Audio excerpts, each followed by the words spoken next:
মোদিবাবু এখানে দোষ দিতে এসছে, এখানে নিরিখ করতে আসলেন না কতটা উন্নয়ন উনি করেছেন বাংলার জন্য, বাংলার স্বার্থে কত কথা বলেছেন।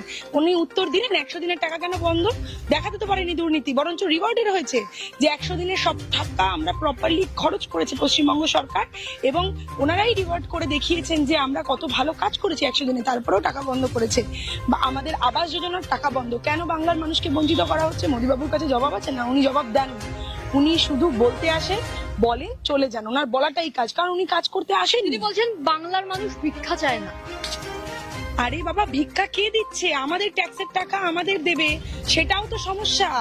দিদিকে এত অপমানিত করছে, বাধ্য হচ্ছে তো বলতে আমরা, কারণ আমরা তো দিদি আমাদের বাংলাকে আগলে রেখেছে। দেখুন, কেন্দ্র সরকার টাকা বন্ধ করেছে, কিন্তু দিদি কিন্তু সেই টাকা দিয়ে রাস্তা থেকে 100 দিনের কাজ এবং উন্নয়নমূলক সমস্ত কাজ বা বাড়ির আবাস যোজনা দুক্ষেপের টাকা দিয়ে দিয়েছে মানুষকে, যাতে ছাদহীন ভাবে থাকতে না হয়, মানুষের মাথার উপরে যাতে ছাদ থাকে।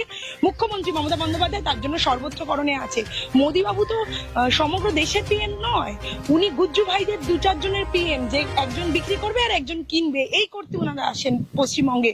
ওনারা পুরো ভারতবর্ষটাকে লুটেরা রাজত্ব করে রেখে দিয়েছে বিজেপির আমলে। বলতে পারেন 10-11 বছর হয়ে গেল, ওনাদের কি কি উন্নতি হয়েছে? ব্রিজ করছে, ভেসে চলে যাচ্ছে, বুলেট ট্রেন হাওয়ায় উড়ে যাচ্ছে, গরুর ধাক্কায় ভেঙে যাচ্ছে।